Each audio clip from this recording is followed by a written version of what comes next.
है कि इनका गोलुआ के मम्मी तारा पता बकिना बड़ा शोर बाटे।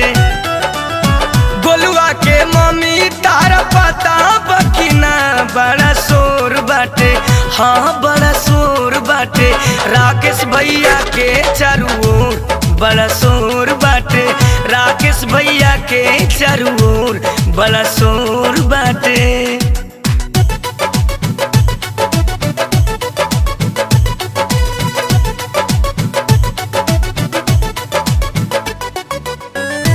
ए रानी चैनपुर थाना जेकर हाटा मकान बा, पापा देवनाथ गुप्ता और मोती देवी माई है।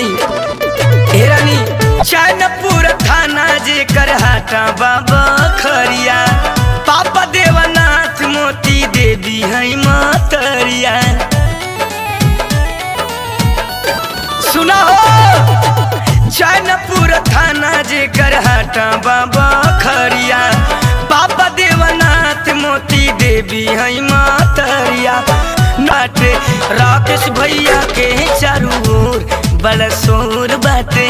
राकेश भैया के चारों ओर बड़ा शोर बाटे।